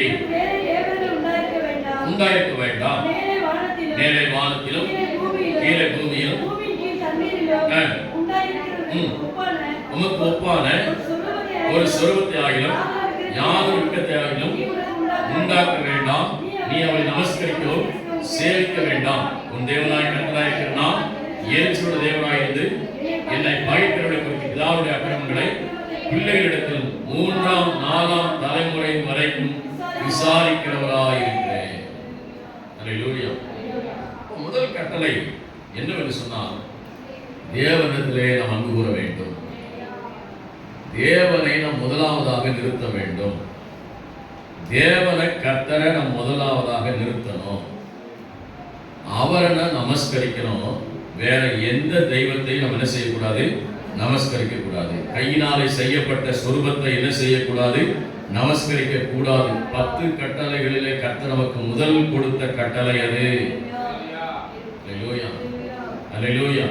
அதை நமஸ்கரிக்கவும் அதை சேவிக்கவும் வேண்டாம். எங்க முதலிடம் கொடுக்கணும்? நம்ம எதுக்கு முதலிடம் கொடுக்கணும்? கர்த்தருக்கு. எங்க முதலிடம் கொடுக்கணும்? தேவனுக்கு. சொல்லுங்க, யாருக்கு? கர்த்தருக்கு முதலிடம். கர்த்தருக்கு முதலிடம். கர்த்தருக்கு முதலிடம். தேவனுக்கு முதலிடம். இப்போ நீங்க யோசிச்சு பாருங்க. நீங்க கர்த்தருக்கு முதலிடம் கொடுக்குறீங்களா? இல்ல உங்க வேலைக்கு முதலிடம் கொடுக்குறீங்களா? இல்ல கர்த்தருக்கு முதலிடம் கொடுக்குறீங்களா? இல்ல உங்க குடும்பத்துக்கு முதலிடம் கொடுக்குறீங்களா? நீ கர்த்தருக்கு முதலிடம் கொடுக்குறீங்களா? உங்க பிள்ளைகளுக்கு முதலிடம் கொடுக்குறீங்களா? எதை நாம் முதலாவதாக நிறுத்தி வைத்திருக்கிறோம்? தேவன் சொல்றாரு, அதிலே எரிச்சல் உள்ள தேவனாய் இருக்கிறார். அவருக்கு கொடுக்க வேண்டிய கனம், அவருக்கு கொடுக்க வேண்டிய மரியாதை, அவருக்கு செலுத்த வேண்டிய ஸ்தோத்திர பலி, அவருக்கு செலுத்த வேண்டியவைகளை நாம் செலுத்தாமல் நாம் இந்த ஆசீர்வாதத்தை பெற்றுக்கொள்ள முடியாது. அல்லேலூயா. நாம் யார் ஒருவரும் விக்கிரகங்களை நாம் வணங்குகிறது இல்லை. ஆனால் இயேசுவை முன்னிறுத்தாம, கர்த்தரை முன்னிறுத்தாம மற்றவைகளை நாம் விக்கிரகங்களாக முன்னே நிறுத்தி வைத்திருக்கிறோம். அநேகர் புருஷனை முன்னாக நிறுத்தி வைத்திருக்கிறீர்கள், அநேகர் மனைவியை முன்னாக நிறுத்தி வைத்திருக்கிறீர்கள், அநேகர் பிள்ளைகளை முன்னாக நிறுத்தி வைத்திருக்கிறீர்கள். யாரும் பெற்றோரை முன்னிறுத்துவதில்லை. அது கொஞ்சம் குறைவுதான், அது கொஞ்சம் கம்மி தான். அப்படிதானே? அப்பா அம்மா தான் ஒரு பேர். ரெண்டு தினத்திலே ஒரு மரணத்தில் நான் ஒருவருடன் பேசிக் கொண்டிருந்தேன். அவர் சொன்னார், நீ இந்த மனிதன் எப்படி வாழப் போகிறானோ என்று தெரியவில்லை. மனைவி இருக்கும்போது மனைவி நேசிக்கவில்லை, மனைவிக்கு அன்பு செலுத்தவில்லை. நான் இப்பொழுது மனைவி நாம் எப்படி வாழப் போகிறானோ தெரியல. மனைவி தான் ரொம்ப முக்கியமானது. மனைவி இல்லாம பிள்ளைகள் ஒரு நாள் சோறு போடாது. காசு பணம் இருந்தால் சோறு போடும். காசு பணம் இல்லைன்னா யாரும் சோறு செய்ய மாட்டாங்க, சோறு போட மாட்டாங்க. கோடி கோடியாக சம்பாதிச்சுட்டு இருந்தா எங்க அப்பா, எங்க அம்மா, எங்க அப்பா, எங்க அம்மான்னுவான். கையில் துட்டு இல்லை, கையில் காசு இல்லை, செயின் இல்லை, பணம் இல்லைன்னா அப்பாவும் அம்மாவும் கண்ணுக்கே தெரியாது. இந்த உலகம் அப்படி இருக்கிறது அப்படின்னு ஒரு இடத்தோடு பேசி கொண்டிருந்தேன். இப்போ நம்ம என்ன நினைக்கிறோம், எதை முக்கியத்துவப்படுத்துறோம் அப்படின்னா, தேவனை காட்டிலும் இந்த உலகத்துல பிள்ளைகள் அதிகமாக முக்கியத்துவப்படுத்துறோம். எப்ப பார்த்தாலும் பிள்ளைகள் பிள்ளைகள் பிள்ளைகள் பிள்ளைகள் பிள்ளைகள் பிள்ளைகள் வளர்வார்கள். அல்லேலூயா. நாம் தேவனை தேட வேண்டும், கர்த்தருக்கு ஆராதனை செய்யணும், கர்த்தரை தொழுது கொள்ளணும். அல்லேலூயா. ஆமா, கர்த்தருடைய பிள்ளைகள் தேவனுடைய வார்த்தையின் வசனத்துல வளர்வதற்கு நாம் நடத்தணும், சத்தியத்துல நடத்தணும், வார்த்தையில நடத்தணும். சிறு வயது கர்த்தருக்கு பயப்படுகிற பயத்தை நாம் சொல்லிக் கொடுக்கணும். வசனம் சொல்லுகிறது, அவன் முதிர் வயதில் விடாது இருப்பான். அவன் பிள்ளைகளை ரொம்ப கேர் எடுத்துட்டு, நம்மளை கேர் எடுக்கிறது இல்லை, புருஷனை கேர் எடுக்கிறது இல்லை, மனைவியை கேர் எடுக்கிறது இல்லை, பிள்ளைகளை நாம் கேர் எடுத்துட்டு கடைசியில பிள்ளைகள் என்ன செஞ்சிருது, ரெக்கை அடிச்சு பறந்து போயிடுது. பறந்து போயிடுதா இல்லையா? சொல்லுங்க. உங்க கூடவா இருக்கு, நான் போக மாட்டேன், எங்க அம்மா அப்பா விட்டு போக மாட்டேன், நான் இங்கே தான் இருப்பேன் அப்படின்னு சொல்லுதா? என்ன செஞ்சிருது? அங்க போய் சரி, ஆம்பளை பிள்ளைய பெற்றாவது நல்லது கிடைக்கும்னு பார்த்தா ஆம்பளை பையன் என்ன சொல்றேன், உடனே உங்க அப்பா மாதிரி கற்று 2 நாள் அந்த வீட்டில் இருக்கு. எத்தனை நாள் சோறாக்கி போறது உங்க அம்மாவுக்கு, உங்க அப்பாவுக்கு கட்டி விடு. அவனுக்கு ஒரு ஆட்டா இருக்கியா, அங்க வீட்டுக்கு போச்சு, இந்த வீட்டுக்கு போச்சு. நடக்குதா நடக்குதா இல்லையா? ஏன்னா அப்போ யாரை கேர் எடுக்கல, மனைவியை கேர் எடுக்கல, பிள்ளை தேவனை முக்கியத்துவப்படுத்தல. எதை முக்கியத்துவப்படுத்துறாங்க? பிள்ளைகள். நான் சொல்றேன், நான் கண்ட உண்மை, பிள்ளைகள் மேல அன்பு செலுத்துங்க, பிள்ளைகள் மேல கவனம் செலுத்துங்க, பிள்ளைகளை. ஆனா பிள்ளைகளை நீங்க தெய்வமாக மாற்றி விடாதீர்கள், பிள்ளைகளை தெய்வமாக மாற்றி விடாதீர்கள். அது ஒரு காலத்துல உங்களை கழுத்து மேல காலத்துக்கு நிற்க, உங்களுக்கு கீழ்ப்படியாது, உங்களுக்கு எதிர்த்து நிற்கும். நீங்க கர்த்தருக்கு முதலிடம் கொடுங்க, தேவனுக்கு முதலிடம் கொடுங்க. கர்த்தர் முதலிடம் கொடுக்கும்போது குடும்பம் சரியா போயிட்டு இருக்கும், புருஷன் சரியா போயிட்டு இருக்கோம், மனைவி சரியா போயிட்டு இருக்கோம், பிள்ளைகள் சரியா போயிட்டு இருக்கோம். நம்ம தேவனுக்கு முதலிடம் கொடுக்கணும். பைபிள் சொல்லுங்க, நீங்க தேவனை முன்னால நிறுத்தாம பிள்ளைகளை முன்னால நிறுத்தாதீங்க. கர்த்தருக்கு முதலிடம் கொடுத்து உங்க பிள்ளைகளை வளர்த்து பாருங்க, பிள்ளைகள் உங்களுக்கு ஆசீர்வாதமாக இருப்பாங்க. இந்த நம்ம சரியான செட்டப்ல செய்யாதனால தான் பிரச்சனை வரும், சரியான விதத்துல நம்ம பயன்படுத்தாதனால தான் பிரச்சனை வரும், சரியான விதத்துல நம்ம அதை யூஸ் பண்ணாததுனால, கர்த்தருடைய வார்த்தையை நம்ம சரியா செய்யாததுனால தான் நம்முடைய வாழ்க்கை அநேக பிரச்சனைகளை சந்தித்துக் கொண்டிருக்கிறோம். இந்த வசனம் சொல்கிறது, நீங்கள் கர்த்தருக்கு முதலிடம் கொடுங்க, 2வது உங்க குடும்பத்துக்கு முதலிடம் கொடுங்க, 3வது உங்க வேலைக்கு முதலிடம் கொடுங்க.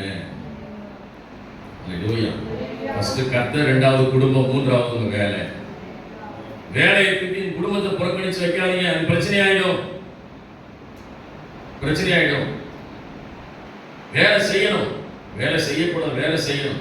ஆனா செய்ய வேண்டிய நேரத்தில் வேலை செய்யணும், குடும்பத்தை கவனிக்க வேண்டிய நேரத்தில் குடும்பத்தை கவனிக்கணும், பிள்ளைகளை கவனிக்க வேண்டிய நேரத்தில் பிள்ளைகளை கவனிக்கணும். அல்லது குடும்பத்துக்கு செய்ய வேண்டிய கடமைகளை குடும்பத்தில் செய்யணும், தேவனுக்கு செய்ய வேண்டிய நேரத்தில் தேவனுக்கு செய்யணும். அல்லேலூயா. கர்த்தர் சொல்றாரு, 2வதாக அவர் சொல்றாரு, வாசிக்கலாம். மூன்று யாத்திராமம் 20ஆம் அதிகாரத்தில் அவர் சொல்றாரு. 6வது வாசிப்போம். என்னிடத்தில் அன்பு கூர்ந்து என் கற்பனைகளை கைக்கொள்கிறவனுக்கோ 1000 தலைமுறை மட்டும். ஆமென். நீங்க கர்த்தரை முன்னால நிறுத்தினா உங்களுக்கு முன்னால வர 1000 சந்ததி கர்த்தருக்கு ஆசீர்வாதமா இருக்கும். உங்க சந்ததி ஆசீர்வாதமா இருக்கும். உங்க சந்ததி பிளஸிங்கா இருக்கும். ஏன்னா நீங்க கர்த்தருக்கு பயந்து நடந்ததுனால, கர்த்தருடைய வார்த்தை கீழ்ப்படிந்ததுனால, கர்த்தருடைய வார்த்தை கேட்டு நடந்ததுனால உங்க குடும்பம் எப்படி இருக்கும்? ஆசீர்வாதமா இருக்கும். அல்லேலூயா. அடுத்து சொல்றாரு, அதே அதிகாரத்துல வாசிட்டே வந்தோம் அப்படின்னு சொன்னா ரொம்ப முக்கியமானது 12ஆம் வசனத்தை வாசிப்போம். 12ஆம் வசனத்துல சரி எல்லாரும் எடுக்கல, எல்லாரும் வாசிக்கல, எல்லாரும் அந்த வார்த்தையை சொல்லல. வாசிக்க உன் தேவனாய் கர்த்தர் உனக்கு கொடுக்கிற தேசத்திலே உன் வாழ்நாட்கள் நீடித்திருப்பதற்கு உன் தகப்பனை தாயையும் கனவீனம் பண்ணுவாயாக. என்ன போட்டிருக்குங்க? என்ன போட்டிருக்குங்க? கனம் பண்ணுவாய. அப்பா அம்மாவை கனம் பண்ண. நீதிமொழிகள்ல நிறைய இடத்துல வசனம் எழுதப்பட்டது. அதை வாசிக்கிறதுக்கு நேரம் இல்லை. வேசி புத்தகத்துல 4ஆம் அதிகாரத்தில் எழுதுறாரு, பிள்ளைகளே உங்கள் பெற்றோருக்கு கர்த்தருக்குள் கீழ்ப்படியுங்கள். இந்த சாபம் எங்க தொடங்குதுன்னா, இந்த 10 கட்டளைகள், ஒவ்வொரு கட்டளைகளையும் நாம் மீறும் போது, கட்டளைகளை மீறும் போது, தேவன் கொடுத்த கட்டளைகளையும் கற்பனைகளை நாம் மீறும் போது அது நமக்கு சாபமாக மாறுகிறது.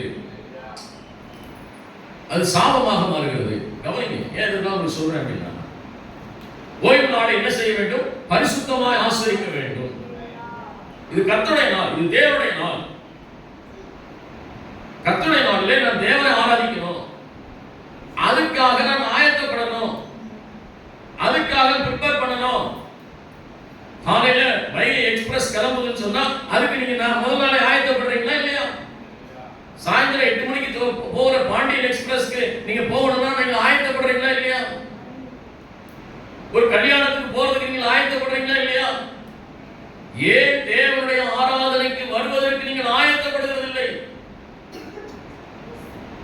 அது நமக்கு சாபமா இருக்கிறது. வேதம் சொல்கிறது, பரிசுத்த அலங்காரத்தோடு கர்த்தரை தொழுது கொள்ளுங்கள். நான் பரிசுத்தராய் இருக்கிறது போல நீங்களும் பரிசுத்தமாய் இருங்கள். தேவனை ஆராதிக்க தேவ சபையில் நாம் கூடி வந்து கொடுக்கப்பட்டிருக்கிற 2 மணி நேரம் ஆராதிக்க போகிறோம். அதில் தடை இல்லாதபடி, நேரம் தாழ்த்தி வராதபடி நாம் எல்லாரும் சேர்ந்து ஒரு மனதாய் கர்த்தரை நாம் ஆராதிக்க வேண்டும். பரிசுத்த நாளை ஆசரியுங்கள், பரிசுத்த உபவாச நாளை நியமியுங்கள். உன் தகப்பனையும் தாயையும் கனம் பண்ணுவாயாக. கனம் பண்ண வேண்டும். அப்படின்னா என்ன அர்த்தம்? பெற்றோர் சொல்றதுக்கு என்ன செய்யணும்? கீழ்ப்படிய வேண்டும். என்ன செய்யுங்க? ஆடியோ பிள்ளைலாம் சொல்லுங்க. சத்தம் கேட்கிற எனக்கு கேட்கவில்லை. உண்மையிலேயே எனக்கு ஒரு கால் கேட்காது. நீ சத்தமா சொல்றது எனக்கு கேட்கும். சத்தமா இவ்வளவுதானா? சொல்லுமா? சத்தமா சத்தமா சொல்லுமா? தேவன சத்தம் இதுதானா? இந்த தேவன சத்தம் எவ்வளவுதானா? என்ன சத்தம்?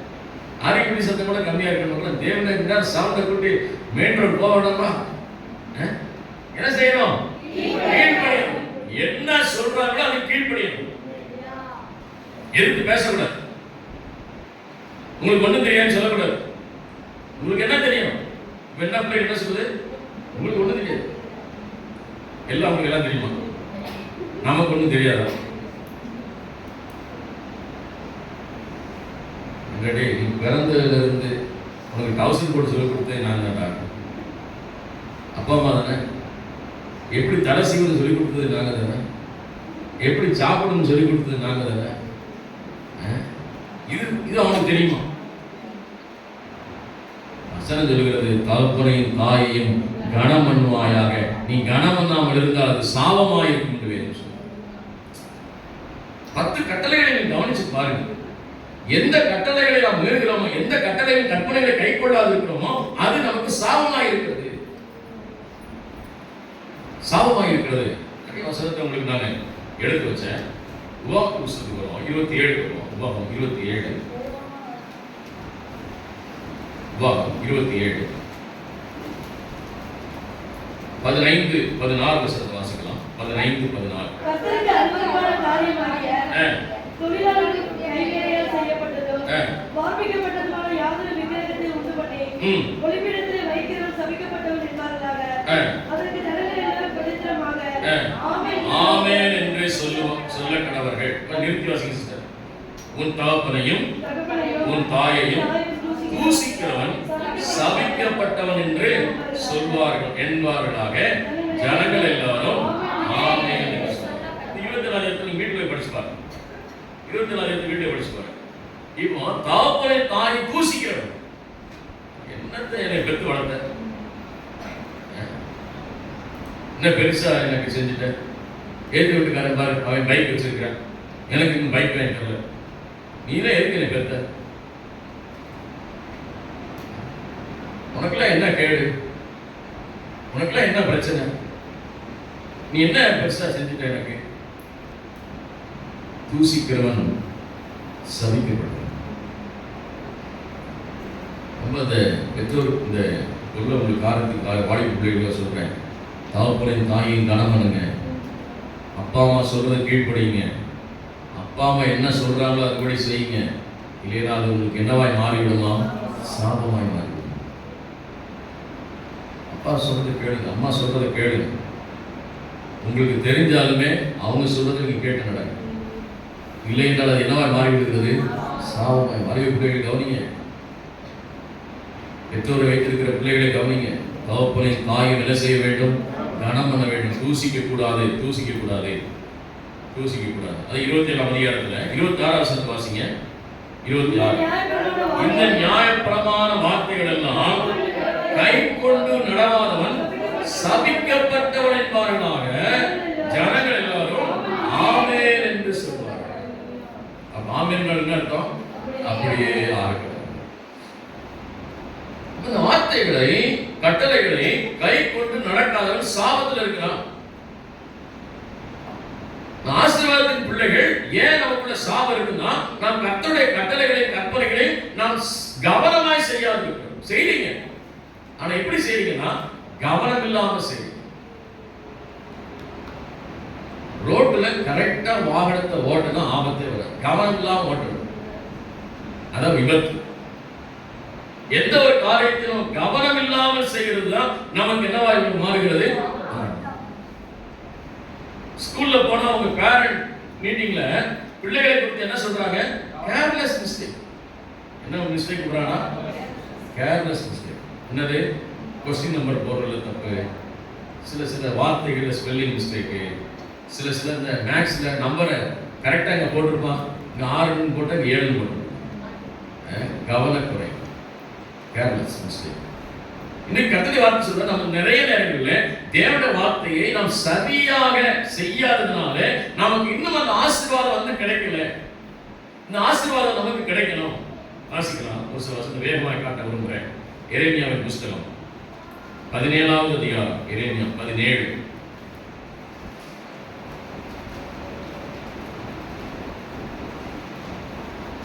எரேமியா 17 5வது வசனத்தையும் 6வது வசனத்தையும் எல்லாம் கொஞ்சம் எடுத்து எல்லாம் சத்தம் வாசிப்போம், சேர்ந்து வாசிப்போம். மனுஷன் மேல் நம்பிக்கை வைத்து மாமிசத்தின் புயலமாக கொண்டு கர்த்தரை விட்டு விலகுகிற இதயம் உள்ள மனுஷன் சபிக்கப்பட்டவன் என்று கர்த்தர் சொல்லுகிறார். யார் சபிக்கப்பட்டவன்? மனுஷன் மேல நம்பிக்கை வச்சு.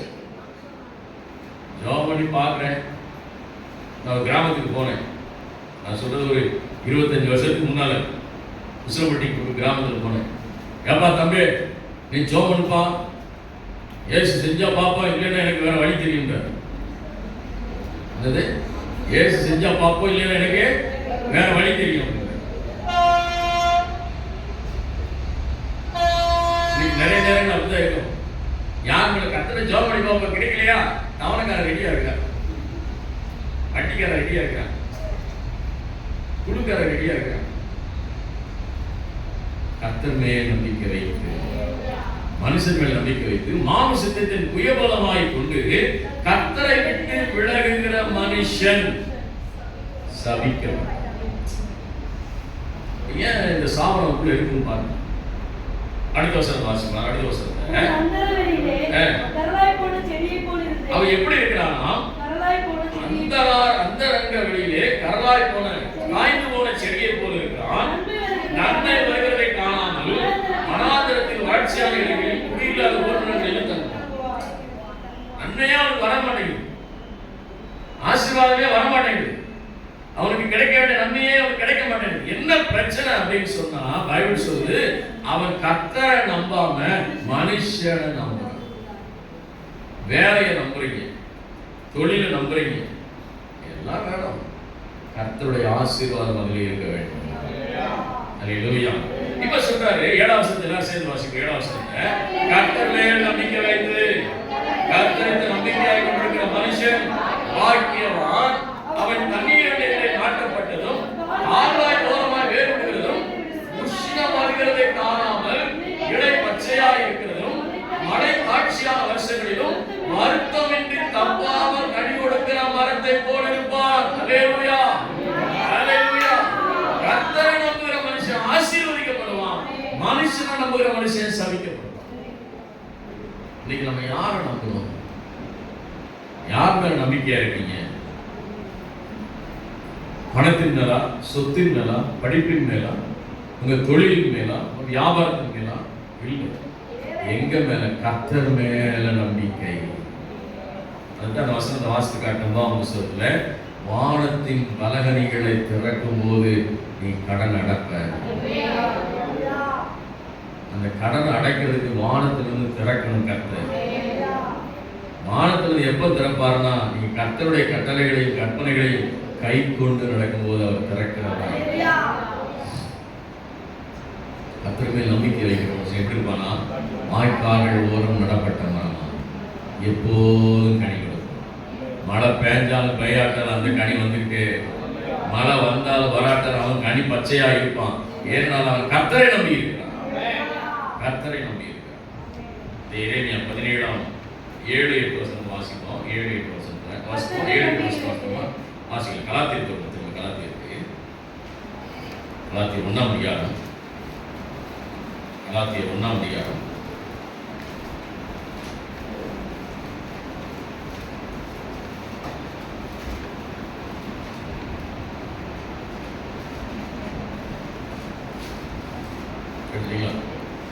கலாத்தியர் 1ஆம் அதிகாரம் 8-9 வசனத்தை வாசிக்கலாம். கலாத்தியர் 1ஆம் அதிகாரம் 8-9 வசனம்.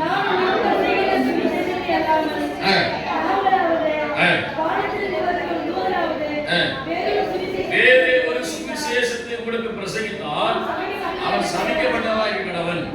முன் சொன்னது போல மறுபடியும் சொல்லுகிறேன், நீங்கள் ஏற்றுக்கொண்ட சுவிசேஷத்தை அல்லாமல் வேறொரு சுவிசேஷத்தை உங்களுக்கு பிரசங்கித்தால் அவன் சபிக்கப்பட்டவனாய் இருக்கிறான்.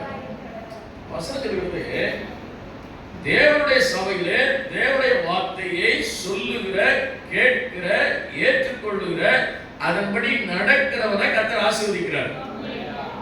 இன்றைக்கு நிறைய துருபதேசங்கள் வந்துருச்சு, தவறான உபதேசங்கள் வந்துருச்சு. நீ இயேசு கிறிஸ்துவை ஏற்றுக்கொண்டா போதும், உனக்கு ஆசீர்வாதம் வந்துடும். நீ இயேசு கிறிஸ்துவை ஏற்றுக்கொண்டா உனக்கு எல்லாம் கிடைச்சிடும். நீ போ, அந்த கார் மேல கையை வை, இந்த கார் எனக்கு வேணும் ஆண்டவரேன்னு சொல்லி ஆண்டவர் உனக்கு கொடுத்துருவாரு. உனக்கு பெரிய வீடு தெரியாத வீடை பார்த்து கையை வச்சு சொல்லி உனக்கு வீடு வந்துடும். இப்படி சொல்ற உபதேசங்கள் இருக்கு. நீ நீ தவறான வாழ்க்கையில் வாழ்ந்தாலும் சரி, நீ எந்த பிசினஸ் பண்ணிக்கோ, சட்டத்துக்கு விரோதமான பிசினஸ் நீ பண்ணிக்கோ, ஆனா நீ சபைக்கு வந்துரு, நீ கர்த்தரை ஏற்றுக்கொள்ள, உனக்கு எல்லாம் கிடைச்சிடும் அப்படின்னு தவறான உபதேசங்களை உபதேசிக்கிறவர்கள் உண்டு, இன்னைக்கு இருக்கு. ஆனா அதுக்கு நீ கூட்டம் நிறைய போயிட்டு இருக்கு. என்ன போயிட்டு இருக்காங்க? கூட்டம் நிறைய போயிட்டு இருக்கு. அதைத்தான் விரும்புறாங்க. சத்தியத்தை சத்தியமாய் போதிக்கிறதுக்கு கூட்டம் கம்மியா இருக்கு. சத்தியத்தை தவறாய் போதிக்கிறவர்களுக்கு கூட்டம் என்ன செய்யுது? பெருகுது. பரிசுத்தத்தோட கர்த்தரை ஆராதிக்கணும் பைபிள் சொல்லுது. இப்ப எல்லாம் எப்படி ஆராதிக்கிறது? லைட்டிங் தான், டான்ஸ் தான், ரொம்ப இப்படி அதுல என்ன செய்திருப்போம் மக்கள் அதுதான் விரும்புறாங்க. ஆனா பைபிள் சொல்லுது, தேவ தூதன் வந்து சொன்னாலும் நீங்க கேட்க கூடாது. இந்த தேவனுடைய வார்த்தைக்கு விரோதமாய் பேசுகிறவன் கேட்கிறவன் சபிக்கப்பட்டிருப்பான். ரொம்ப கவனமாயிருக்கு.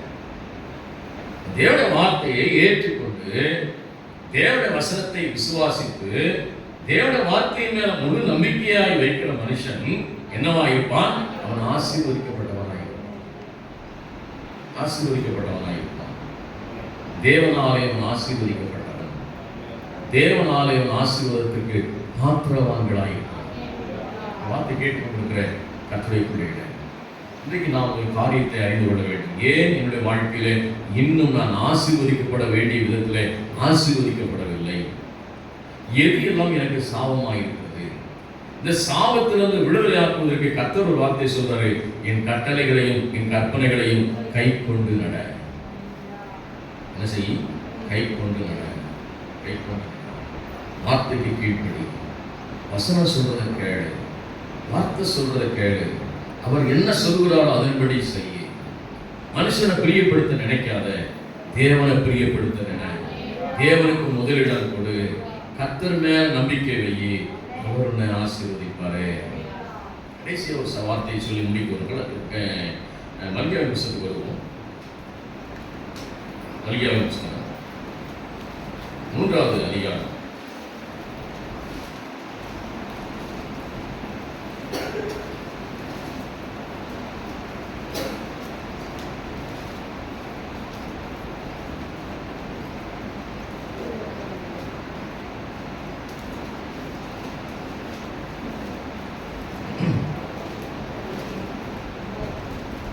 8வது வசனத்திலிருந்து வாசிக்கலாம். 8வது வசனத்திலிருந்து, தேவன் மனுஷன் தேவனை வஞ்சிக்கலாமா? நீங்களோ என்னை என்ன செய்கிறீர்கள்? வஞ்சிக்கிறீர்கள். என்னாலும் போய் வஞ்சித்தோம் என்கிறீர்கள். தசம பாகத்திலும் காணிக்கைகளும் தானே. நீங்கள் சபிக்கப்பட்டவர்கள். ஜனங்களாக நீங்கள் எல்லோரும் என்னை வஞ்சித்தீர்கள். அல்லேலூயா. இந்த வசனத்தில் ஆண்டவர் சொல்றாரு, கர்த்தருடைய கட்டளைகளையும் கற்பனைகளையும் கை கொண்டு நடக்க வேண்டும். அந்த வார்த்தை கீழ்ப்படிய வேண்டும். அந்த வார்த்தை கீழ்ப்படியில் ஒரு ஆசீர்வாதம் ஒன்று வச்சிருக்கிறாரு. கர்த்தருடைய காணிக்கையை செலுத்துவதிலே. அல்லேலூயா. யார் ஒருவன் கர்த்தரை நேசிக்கிறானோ, யார் ஒருவன் தேவன் மேல் அன்பா இருக்கிறானோ, அவன் தேவனுக்கு என்று அவன் கொடுக்கிறவனாக இருக்கிறான். பழைய ஏற்பாட்டில் வசனம் சொல்கிறது 10:1 பழைய ஏற்பாட்டு உபதேசம். ஆனா புதிய ஏற்பாட்டு உபதேசம் அப்படி என்ன சொல்கிறது சொன்னால், மிகுதியாய் கொடுப்பது. எப்படி கொடுக்கலாம்? மிகுதியாய் கொடுப்பது. இன்னைக்கு ஆண்டவருக்கு எப்படி கொடுக்குறாங்கன்னா, டிப்ஸ் கொடுக்குறாங்க. எப்படி கொடுக்குறாங்கன்னா டிப்ஸ். நீங்க சாப்பிட்ட ஹோட்டல் போயிட்டு இருந்துச்சு, எப்படி கொடுப்பீங்க? என்ன கொடுப்பீங்க? கொடுப்பீங்களா கொடுக்க மாட்டீங்களா? ஹோட்டல் பெரிய ஹோட்டலில் சாப்பிட்டா என்ன கொடுப்பீங்க? டிப்ஸ் கொடுப்பீங்க. எவ்வளோ கொடுப்பீங்க?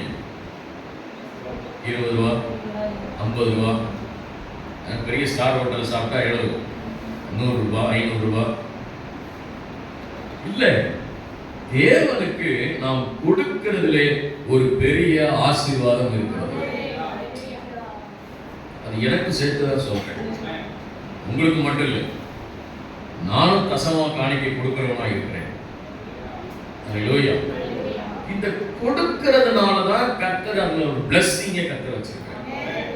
வேதம் சொல்கிறது, நீங்கள் என்னை வஞ்சிக்கிறீர்கள், என்னை நீங்கள் ஏமாற்றுகிறீர்கள்.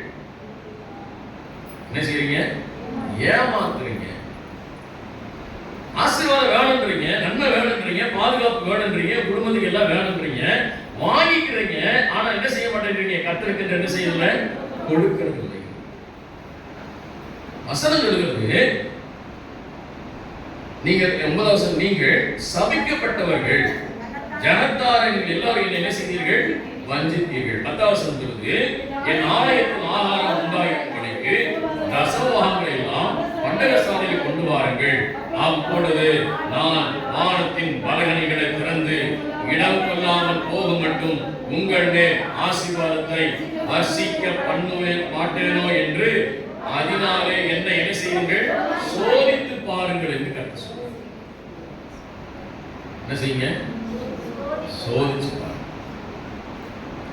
நீங்க 100 ரூபாய் சம்பாதிக்கிறீங்களா? அதுல 10 ரூபாய் கர்த்தருக்குரியது. அல்லேலூயா. தேவன் அதிலே ஆசீர்வாதத்தை வைக்கிறார். தேவன் அதிலே நன்மையை வைத்திருக்கிறார். தேவன் அதிலே பிளஸ்ஸிங்கை வச்சிருக்கிறார். முதல்ல எடுத்து வச்சிடணும். அல்லேலூயா. மிச்சம் இருந்தா பாப்போம், கர்த்தருக்கு கொடுப்போம் நினைச்சா கொடுக்கவே முடியாது. அல்லேலூயா. நான் எப்போதுமே கொடுக்கிறத என் மனைவி இடத்துல நான் சொல்லுகிறதும் இல்லை, நான் கேட்கிறதும் இல்லை. அல்லேலூயா. நான் கொடுக்கிறேன். வசனம் சொல்கிறது, வலது கை செய்கிறதை இடது கை அறியாமல் இருக்க கடவுது. அப்போ சில நேரங்களில் என்னுடைய பாஸ்டர்மாவுக்கு தெரிஞ்சு நான் கொடுக்கிறேன்.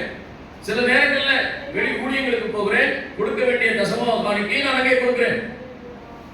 நான் ஊழியத்துக்கு கொடுக்கிறேன், மற்ற ஜனங்களுக்கு கொடுக்கிறேன், ஊழியக்காரருக்கு கொடுக்கிறேன், எனக்கென்று நியமித்திருக்கிற ஒரு போதகருக்கு கொடுக்கிறேன். கொடுக்கும் போதுதான் கர்த்தர் ஆசீர்வதிப்பார். அல்லேலூயா. அல்லேலூயா. நீங்கள் கொடுக்காத பட்சத்தில் தேவனிடத்திலிருந்து நன்மைகளை பெற்றுக்கொள்ள முடியாது. அப்ப கொடுக்கிறவர் சொன்னாரு, நீ என்ன சோதிச்சு பாருங்க. என்ன செய்ய? சோதிச்சு பாரு, நான் உன்னை ஆசீர்வதிப்பேன். பாஸ்டர், எங்க வருமானமே எங்களுக்கு பத்தல, நாங்க எப்படி பாஸ்டர் கொடுக்கிறது? இல்ல, கொடுத்து பாருங்க, பிளஸிங் நீங்க பாப்பீங்க. கொடுத்து பாருங்க, ஆசீர்வாதத்தை பாப்பீங்க. கொடுக்கிறவர்களை கர்த்தர் உயர்த்தி கொண்டே போகிறார். கொடுக்கிறவர்களை தேவன் ஆசீர்வதித்துக் கொண்டே இருக்கிறார். ஹல்லேலூயா. அப்ப சொல்றாரு, நீ கொடுக்கும்போது ஆசீர்வதிப்ப. 11 வசனம் வாசிக்கும். 11 பூமி கனிகளை பட்சித்து போடுகிறவர்களை உங்கள் நிமித்தம் கண்டிப்பேன். யார் ஒருவனை பட்சிக்க நினைக்கிறானோ, யார் உன்னை ஏமாத்த நினைக்கிறானோ, யார் உனக்கு வர வேண்டிய பணத்தை நிறுத்தி வைக்கிறானோ, யார் உனக்கு தடையா இருக்கிறானோ, உன் தொழிலுக்கு, உங்க வியாபாரத்துக்கு, உங்க வேலை ஸ்தலத்துக்கு எவன் ஒரு தடை செய்கிறானோ அவனை நான் கண்டிப்பேன்.